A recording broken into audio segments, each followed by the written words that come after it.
حضرت میرا سوال ہے کہ حضرت محمد صلی اللہ علیہ وسلم جو معراج کی ہے وہ روحانی معراج تھی یا جسمانی معراج؟ اس کا پہلا تو ایک سوال ہے، اس سوال کے جواب میں اللہ جسم رکھتا ہے یا روحانی وجود ہے؟ بتائیے. ہے تو روحانی وجود کی طرف جسم حرکت کیسے کر سکتا ہے؟ اللہ ہر جگہ ہے کہ نہیں ہے؟ تو اگر خدا کی طرف جا رہا ہے کوئی جسم تو جہاں وہ تھا وہاں خدا نہیں تھا، جہاں جا رہا ہے وہاں ہوگا، ورنہ حرکت بے معنی ہے. اس لیے جسم روحانی وجود کی طرف حرکت کر ہی نہیں سکتا. اللہ نور السماوات والارض، قرآن کریم فرماتا ہے اللہ آسمانوں اور زمین کا نور ہے. اینما تولوا فثم وجہ اللہ. کوئی اوپر کی طرف کوئی جگہ نہیں ہے جہاں خدا بیٹھا ہو. فرمایا جس طرف بھی تم منہ پھیرو گے ہر جگہ خدا کو دیکھو گے. خدا کا چہرہ مشرق میں بھی دکھائی دے گا، مغرب میں بھی، شمال میں بھی، جنوب میں بھی، اوپر بھی، نیچے بھی. تو جس خدا نے گھیرا ہوا ہے اس کی طرف جسم کیسے حرکت کرے گا؟ پھر جسم کی آنکھ خدا کو دیکھ کیسے سکتی ہے؟ دیکھنا ہوتا کیا ہے یہ بھی تو سوچیں. علماء جو کہانیوں میں آپ کو لے بیٹھے ہیں انہوں نے اندھیروں میں امت محمدیہ کو ڈبو دیا ہے، حالانکہ سب سے بڑا نور جو آسمان سے اترا تھا وہ کتاب اللہ قرآن کریم ہے. اس کے حوالے سے اندھیروں میں لے جاتے ہیں آپ کو. اب کیوں نہیں سوچتے، کیوں آگے نہیں کھولتے؟ اب کیوں ان سے پوچھتے نہیں کہ دیکھنا ہوتا کیا؟ تم نے کبھی سوچا بھی ہے؟ روشنی کسی کثیف چیز سے ٹکرا کر واپس آتی ہے تو آپ دیکھتے ہیں. اگر واپس نہ آئے تو ہمیشگی کا سفر کر رہی ہے، جو بھی اس کی تقدیر لکھی ہوئی ہے اب دیکھ نہیں سکتے. اب مجھے اس لیے دیکھ رہے ہیں کہ میں کثیف ہوں، روشنی لطیف ہے، مگر اتنی لطیف نہیں ہے کہ میرے جسم میں سے پار ہو جائے. اس لیے اس کا آپ کا دیکھنا روشنی کی کثافت پر بھی روشنی ڈال رہا ہے. وہ روشنی جو کسی جسم سے پار اتر جائے آپ اس کو دیکھ ہی نہیں سکتے. آپ حیرت جا کے دیکھیں، وہاں بعض شیشے لگے ہوئے ہیں، بعض وہ لوگ ٹکرا جاتے ہیں ان سے. اتنے صاف ہیں کہ روشنی آر پار ہو جاتی ہے، آپ کو پتہ ہی نہیں لگتا کہ بیچ میں کوئی چیز بھی ہے کہ نہیں. تو ایک تو یہ کہ اللہ کو کیسے ظاہری آنکھ سے دیکھا، جبکہ اللہ لطیف تر ہے، ہر چیزوں سے زیادہ لطیف ہے. وہ کون سی روشنی تھی جو خدا سے ٹکرا کے واپس آئی؟ اور پھر خدا کہاں کہاں نظر آیا؟ چاروں طرف، اوپر نیچے. وہ تو دکھائی دے نہیں سکتا. جو ہر طرف ہو وہ تو دیکھنے والا گھوم جائے گا، پھر اوپر دیکھے گا، نیچے دیکھے گا، اور ایک وقت میں سارے خدا کا سراپا دکھائی دے ہی نہیں سکتا اگر کثیف بھی ہو. اور یہ بھی نہیں سوچتے کہ قرآن کریم ان باتوں پر خود روشنی ڈال چکا ہے. اسی کلام میں جہاں معراج کا ذکر ہے اللہ تعالیٰ فرماتا ہے ما کذب الفؤاد ما رأى، دل نے جھوٹ نہیں بولا جو اس نے دیکھا. بس قلب محمد مصطفیٰ صلی اللہ علیہ وآلہ وسلم پر اللہ کے جلوے کا نام ہی معراج ہے. اور احادیث میں اگر وہ پوری پڑھیں تو یہ کیوں نہیں پڑھتے کہ حضرت عائشہ صدیقہ رضی اللہ تعالی عنہا کی حدیث ہے کہ جس رات معراج ہوا ہے رسول اللہ صلی اللہ علیہ وآلہ وسلم کا جسم وہیں حتیم میں خانہ کعبہ کی دیوار کے اندر اسی طرح موجود رہا. تو پھر جسمانی معراج کیسے ہو گیا؟ پھر لکھا ہوا ہے ثم استيقظ، پھر آپ کی آنکھ کھل گئی. حالانکہ اگر جسم حرکت کر گیا تھا، کسی طرف گیا تھا، تو یہ کہنا چاہیے تھا پھر آپ واپس زمین پر اتر آئے. فرمایا ثم استيقظ، پھر آپ کی آنکھ کھل گئی. تو جماعت احمدیہ ان امور کے پیش نظر جو منطقی دلائل بھی رکھتے ہیں اور قرآن اور حدیث کے الفاظ سے بھی مطابقت رکھتے ہیں، یہ دعویٰ کرتی ہے کہ ایک عظیم الشان روحانی کشف تھا، ایسا روحانی کشف تھا جو محمد رسول اللہ صلی اللہ علیہ وآلہ وسلم کی خاتمیت پر روشنی ڈالنے والا تھا. اور اس کا گہرا تعلق خاتمیت سے، اس وقت میرے اختصار کی وجہ سے اور بھی بہت سے معنی ہیں، چند بیان کیے تھے، اب آپ نے مجھے موقع دے دیا یہ معنی بیان کرنے کا. خاتم سے مراد وہ اس درجے تک پہنچنا ہے جس درجے تک انسان پہنچ سکتا تھا، اس درجے تک پہنچنا ہے جس کے بعد خدائی شروع ہو جاتی ہے، اس درجے تک پہنچنا ہے جس تک کوئی رسول نہیں پہنچ سکا. اور رسل میں ملائکہ بھی داخل ہیں، کیونکہ قرآن کریم خود دعویٰ کرتا ہے کہ میں جب رسول بھیجتا ہوں تو انسانوں میں سے بھی ملائکہ میں سے بھی. اب معراج کا مضمون سمجھیں تو آپ حیران رہ جائیں گے کہ خاتمیت کی سب سے پاک تصویر معراج نے کھینچی ہے. رسول اللہ صلی اللہ علیہ وسلم سفر فرماتے ہیں، یعنی بظاہر طور پر جو میں آسمانوں کا، اور ایک مقام پر آ کر ہر آسمان پر کچھ نبی اس درجے پہ نظر آئے پیچھے رہ گئے، کچھ اور نبی اس درجے پر پیچھے رہ گئے، یہاں تک کہ 7 آسمان ختم ہوئے اور سب انبیاء پیچھے رہ گئے. پھر جبرائیل نے ایک مقام پر جا کر ساتھ چھوڑ دیا، انہوں نے کہا اس سے آگے میرے پر جلتے ہیں، یعنی تجھے وہ قرب الہی کا مقام نصیب ہوا ہے جس کو برداشت کرنے کی مجھ میں طاقت نہیں ہے.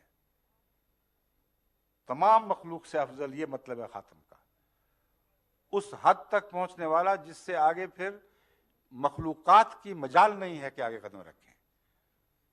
وہ خدائی کی وہ صفات ہیں جن میں کوئی شریک نہیں ہے، نہ ہو سکتا ہے نہ سمجھ سکتا ہے. سدرۃ منتہا وہاں دیکھی، قرآن کریم فرماتا ہے سدرۃ منتہا کیا ہے؟ وہ بیری جو بارڈر پہ لگی ہوئی ہے. اب یہ مولوی جو ظاہری ترجمے کرتے ہیں ان کو پتہ ہی کچھ نہیں، نہ دین کا نہ دنیا کا، کوئی عرفانی نصیب نہیں، آپ کو خام خواہ دھوکے دے دے کے ستیہ ناش کیا ہوا ہے مسلمانوں کا، بیچاروں کا، روشنی سے نکال کر اندھیروں میں لے جاتے ہیں. اب بیری وہاں کیا کر رہی ہے اب بتائیں؟ وہ بیری ازل سے وہاں تھی تو رسول اللہ صلی اللہ علیہ وسلم سے نعوذ باللہ تو بیری افضل ہو گئی. رسول اللہ صلی اللہ علیہ وسلم تو ٹچ کر کے واپس آ گئے، بیری وہیں کھڑی ہے. سمبل ہیں یہ، ان کو سمجھیں. عربوں میں بھی رواج تھا، ہمارے پنجاب میں بھی رواج اب تک رہا ہے. میں خود دیہات میں چکر لگاتا رہا ہوں، بیریوں کی باڑ لگائی جاتی ہے حدیں بتانے کے لیے. اور بیریاں اس لیے لگائی جاتی ہیں کہ جو جھاڑ بیری ہے اس کو پار کرنا بڑا مشکل کام ہے، کانٹے بڑے سخت ہوتے ہیں. اس لیے سب سے اعلیٰ باڑ جو سرحد کی حفاظت کرتی ہے وہ بیری ہے. تو بیری سمبل تھا اس حد کی جہاں انسانیت کا دور ختم ہو گیا، جہاں تنہا خدائی ہے. اور یہ عرش کا معنی یہ بھی ہے، وہ مقام جہاں کوئی مخلوق شریک نہیں ہے، صرف اللہ ہے. رسول اللہ صلی اللہ علیہ وآلہ وسلم کی اس مقام تک رسائی ہوئی ہے. یہ پیغام بھی معراج میں ہے اگر آپ اس کو مانوی سمجھیں، روحانی سمجھیں، ورنہ کچھ بھی نہیں، ورنہ تماشا ہے. وہ تماشا جس کو دنیا میں کوئی معقول آدمی کسی قیمت پہ تسلیم نہیں کرے گا. کیونکہ اگر روشنی کے کندھوں پر بیٹھ کے بھی آپ خدا تک جانا تو درکنار کائنات کا سفر شروع کریں تو روشنی کی رفتار سے تیز تو کہتے ہیں کہ جسم چل ہی نہیں سکتا. سائنس ثابت کر چکی ہے کہ بھسم ہو جائے گا، ختم ہو جائے گا. روشنی کے کندھوں پر بیٹھ کے سفر کریں تو 20 ارب سال حرکت کرتے رہیں تب بھی اس کائنات کے کناروں تک بھی نہیں پہنچ سکتے. اور ابھی اور بھی بہت سی کائنات ہیں. تو کیسا لغو تصور ہے جو خدا کی تخلیق کے سے متصادم، خدا نے جس رنگ میں کائنات پیدا فرمائی ہے اس سے ٹکرا رہا ہے. اور پھر ہے بھی بڑا تمسخر آمیز کہ گھوڑا جس کے پر تھے، اب پر تو ہوا سے چلتے ہیں جن کو کثیف چیز اس کو دھکیلتے ہیں، وہ پر کس چیز پہ چل رہے تھے جب ہوا سے اوپر نکلے اور ریڈیشن کے خلاف اس میں کیا طاقت تھی؟ بچگانہ سوچے ہیں، صرف کہانیاں ہیں، لیکن اگر آپ ایک احمدی کی نظر سے جو مسیح موعود علیہ الصلوۃ والسلام کی فیض سے ہم نے پائی ہے، مہدی اس لیے فرمایا گیا، اللہ تعالیٰ کے رسول نے ان کو فرمایا کہ اللہ سے ہدایت پا کر اس نے قرآن کی روشنی اثر نو ہمیں عطا کی ہے، وہ یہ ہے کہ در حقیقت کوئی مادی سفر نہیں تھا، ایک روحانی سفر تھا جس کے اندر عظیم الشان پیغامات تھے۔ مثلا اسی معراج کے متعلق لکھا ہے کہ آپ کو رستے میں ایک بڑھیا ملی، اس بڑھیا نے 3 کٹورے اٹھائے ہوئے تھے، ایک کٹورے میں دودھ تھا، ایک میں شراب تھی، ایک میں پانی تھا۔ حضرت محمد رسول اللہ صلی اللہ علیہ وآلہ وسلم نے شراب کو بھی رد فرما دیا، پانی کو بھی رد فرما دیا، دودھ لیا اور پی لیا۔ جبرائیل جو ساتھ تھے انہوں نے کہا یا اے رسول اللہ، آپ نے صحیح فیصلہ فرمایا ہے، یہی آپ کا مقام ہے۔ اب کیا مطلب ہے اس کا؟ اور فرمایا، جبرائیل نے عرض کیا کہ یہ دنیا تھی جو آپ کا امتحان لے رہی تھی، بڑھیا دنیا تھی، تو کیا اس وقت صحابہ سمیت سارے کفار تمام منطقے زمین کے سمٹ کر ایک بڑھیا بن کر اوپر چڑھے ہوئے تھے کہیں؟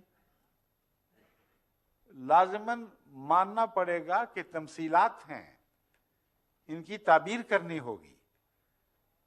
اگر جسمانی کھیل بناؤ گے تو محض لغو کہانیاں ہیں جن کے معنی کچھ نہیں بن سکتے۔ روحانی معنی سمجھیں گے تو محمد رسول اللہ صلی اللہ علیہ وسلم کا مرتبہ اور مقام اس طرح آپ کو سمجھ آئے گا، اس سے پہلے آپ کا تصور بھی وہاں نہیں گیا تھا۔ اب میں آپ کو بتاتا ہوں مراد کیا ہے۔ ہم کہتے ہیں روحانی معنی ہے، تصویری زبان ہے۔ تصویری زبان میں یہ بتایا گیا ہے کہ پانی زندگی قائم رکھنے کے لیے ضروری ہے، لیکن اکیلا پانی کافی نہیں ہے۔ حیات تو ہے، لیکن تنہا پانی پر حیات مبنی نہیں ہے، توانائی بھی چاہیے۔ شراب میں توانائی تو ہے، لیکن ایسی توانائی ہے جو جسم کی توانائی کھا جاتی ہے، اور خون ہی کو جسم کے کناروں پر پھینک کر اس کا میٹابولزم تیز کر کے ایک توانائی بخشتی ہے۔ اور شراب پر بھی کوئی شخص زندہ نہیں رہ سکتا، کھائے بغیر نہیں رہ سکتا۔ تبھی شرابیوں کو کباب کی بھی ضرورت پڑتی ہے، اپنا گوشت گھل رہا ہوتا ہے اس لیے دوسرا گوشت کھانا پڑتا ہے۔ ایک دودھ ہے، اور صرف ایک دودھ ہے جس کو آج تک کامل غذا سمجھا گیا، قرار دیا گیا۔ ہر تحقیق نے اس کو ثابت کیا، کوئی انسانی تحقیق اس کے خلاف فیصلہ نہ دے سکی۔ صرف دودھ ہے، مکمل غذا۔ ایک شخص جو ماں کے پیٹ سے نکلتا ہے 2 سال 2.5 سال تک کون سی روٹی کھاتا ہے؟ صرف دودھ پیتا ہے، اور دودھ سے اس کی ہڈیاں بھی بن رہی ہیں، اس کا دماغ بھی بڑھ رہا ہے، اس کے جلد بھی بڑھ رہی ہے، اس کے ناخن بن رہے ہیں، اس کے بال بن رہے ہیں، اس کا ہر عضو بن رہا ہے، اور بہترین صحت۔ اتنا پیارا لگتا ہے وہ بچہ جو دودھ پر پلتا ہے، اس میں کوئی کثافت نہیں، کوئی میل نہیں، کامل غذا ہے۔ اس لیے شریعت کو کامل کیا آپ نے، یہ تعریف کی جاتی ہے۔ خاتم النبیین کا مطلب ہے جس پر ہر تعلیم ختم ہو گئی، اس سے بہتر تعلیم آ نہیں سکتی۔ اور معراج نے ہمیں بتایا، تمام انبیاء پیچھے رہ گئے، سب محمد رسول اللہ سے ادنا تھے، آپ ان سے اوپر نکل گئے، یہ معراج نے ہمیں بتایا۔ تمام مخلوق میں آپ افضل، فرشتوں میں سے فرشتوں کا سردار پیچھے رہ گیا، یہ معراج نے ہمیں بتایا۔ تو یہ معنی ہیں معراج نبوی صلی اللہ علیہ وسلم